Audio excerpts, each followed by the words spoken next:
أعوذ بالله من الشيطان الرجيم بسم الله الرحمن الرحيم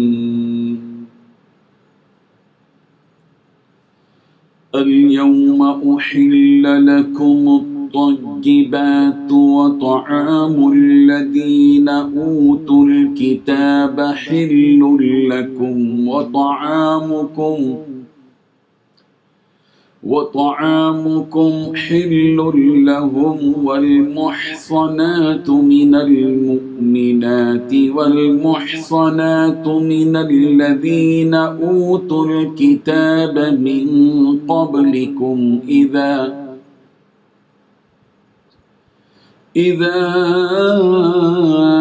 آتيتموهن أجورهن محصنين غير مسافحين ولا متخذي أخدان ومن يكفر بالإيمان فقد حبط عمله وهو في الآخرة من الخاسرين صدق اللہ العظیم۔ حاضرین و ناظرین، یہ درس نمبر 450 ہے۔ سورہ مائدہ کی آیت نمبر 5 کی تلاوت کی گئی۔ لفظی ترجمہ دیکھیے، الیوم آج، احل حلال کر دی گئی، لکم تمہارے لیے، الطیبات پاکیزہ چیزیں، وطعام الذین اور کھانا ان لوگوں کا جو اوتو دیے گئے الکتاب کتاب حل حلال ہے لکم تمہارے لیے، وطعامکم اور تمہارا کھانا حل حلال ہے لہم ان کے لیے، والمحصنات اور حلال ہے تمہارے لیے پاک دامن، من المؤمنات مومن عورتیں، والمحصنات اور پاک دامن عورتیں، من الذین ان کی جو اوتو دیے گئے الکتاب کتاب، من قبلکم تم سے پہلے، اذا جب آتے تموہن تم ان کو دو، اجورہن ان کے مہر، محسنین نیز نکاح میں لانے والے ہو،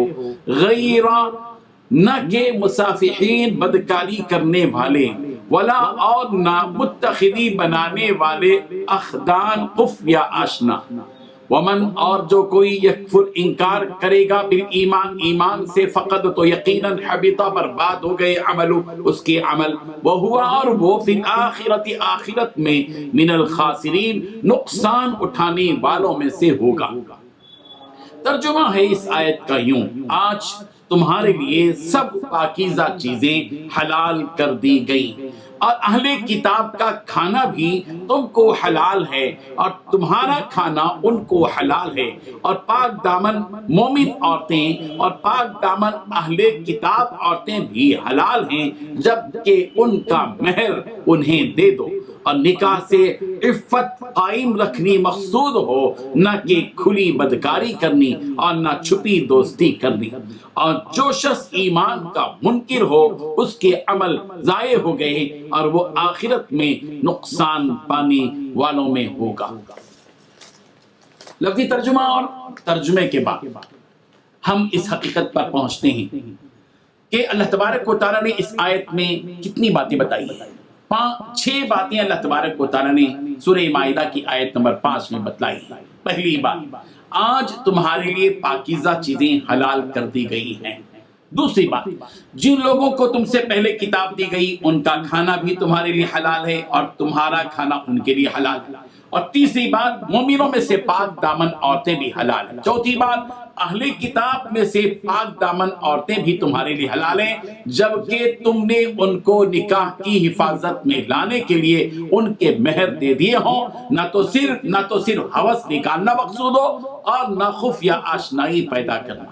پانچویں بات، جو شخص ایمان سے انکار کرے اس کا سارا کیا کرایا اکارت ہو جائے گا۔ چھٹویں بات، اور آخرت میں اس کا شمار خسارہ اٹھانے والوں میں ہوگا۔ ہم جانتے ہیں کہ پچھلی آیت میں بھی पाकीज़ा चीज़ों के हलाल होने की बात कही गई। इस आयत में दोबारा कहा जा रहा है कि अल-यौमा उहिल्ला लकुमुत-तय्यिबात, आज तुम्हारे लिए पाकीज़ा चीजें हलाल कर दी गई हैं। यहाँ अल-यौम का जो लफ्ज इस्तेमाल किया गया, बल्कि इजाफा किया गया, इसका मतलब यह कि तय्यिबात यानी पाकीज़ा चीजें जो पहले हलाल थी अब भी हलाल हैं, कल तक जो हलाल थी वो आज भी हलाल है। इसके अलावा एक और बात ये भी बता दी गई कि अहले किताब का खाना तुम्हारे लिए हलाल है, और अहले किताब से यहूदो नसारा मुराद हैं। अहले किताब के खाने से मुराद उनका ज़बीहा हलाल है, यानी अगर अहले किताब बिस्मिल्लाह पढ़कर किसी ऐसे जानवर को ज़बह करें जिसका खाना इस्लाम में हलाल है और उस गोश्त में से मुसलमानों को खिलाएं तो मुसलमानों का उसमें से खाना हलाल है। यहूदी और नसरानी से मुराद वो यहूदी और नसरानी हैं जो उस दीन पर कायम है जो उनका दीन कुरान मजीद के नुज़ूल के वक्त में था। आज के जो यहूदी हैं और आज के जो नसरानी और ईसाई हैं, ये लोग मुराद नहीं है कि इनका ज़बीहा हलाल है, इनकी जो ज़बह की हुई चीजें वो हलाल है, वो मुराद नहीं है। कुरान मजीद जिस वक्त में नाजिल हुआ, कुरान मजीद ने जिस वक्त में खिताब किया, उस वक्त में जो अहले किताब थे, जो यहूदी और नसरानी थे, जो अपने असल दीन पर कायम थे, उसमें तहरीफ नहीं हुई थी और अपने असल दीन पर कायम थे, उस वक्त के की तरह के जो यहूद और नसारा वो मुराद है। आजकल के यहूद और नसारा के ज़बीहा हलाल नहीं है, कहीं मुगालते में पड़ना नहीं चाहिए। इसलिए आज के दौर के इन यहूदियों और नसानियों का ज़बीहा हलाल नहीं है। यही वजह है कि हजरत अली रज़ी अल्लाह अन्हु ने बनी तगलब के नसारा के बारे में फरमाया कि बनी तगलब के नसारा का ज़बीहा मत खाओ, क्योंकि उन्होंने नसरानियत का दीन इख्तियार नहीं किया सिवाय शराब। उन्होंने असल नसरानियत के दीन में सिर्फ शराब की हुर्मत को बाकी रखा, बाकी तमाम उमूर में नसरानियत से महरूम हो गए। इसके बाद पाक दामन मुसलमान औरतों से निकाह को हलाल करार दिया।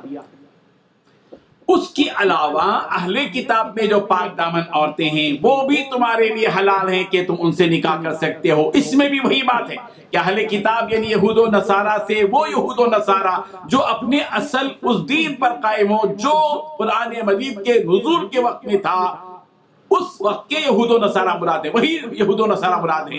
रही बात मौजूदा दौर के जो यहूदो नसारा हैं वो मुराद नहीं है कि मौजूदा जो यहूदी हैं, नसरानी, ईसाई हैं, इनसे निकाह किया जा सकता है, ये मुराद नहीं है। इसलिए कि अहले किताब से मुराद, यहूदो नसारा से मुराद उस दौर के यहूद और नसारा जो कुरान मजीद के नुज़ूल के वक्त में थे, जो अपने असल दीन पर कायम थे।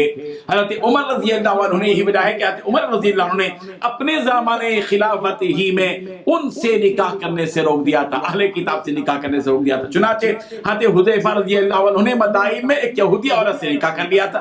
हज़रत उमर रज़ी अल्लाह अन्हु को खबर मिली तो उन्होंने खत लिखा कि उसको छोड़ दो, उस औरत को छोड़ दो जो जिससे तुमने यहूदी से निकाह किया है। हज़रत हुज़ैफा रज़ी अल्लाह ने हज़रत उमर रज़ी अल्लाह अन्हु को खत लिखा कि क्या यहूदिया से निकाह करना हराम है?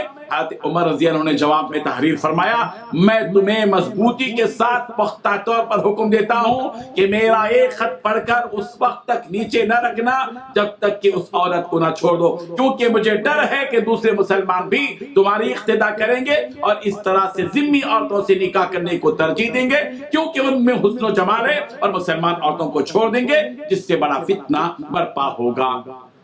आखिर में एक अहम बात ये बताई गई कि जो शख्स ईमान का इनकार कर देगा वो मैं यकफुर भी ईमान फक़द हबित अमलु, उसका नतीजा जो कोई ईमान को छोड़कर फिर कुफ्र को इख्तियार करेगा उसके किए कराए सारे आमाल अकारत और बेकार हो जाएंगे, चाहे जिसने उसने कितनी नमाजें पढ़ी हों, जितने रोजे रखे हों, सदका खैरात किया हो। और फिर दूसरा नुकसान ये होगा कि आखिरत में वो नुकसान उठाने वालों में से होगा।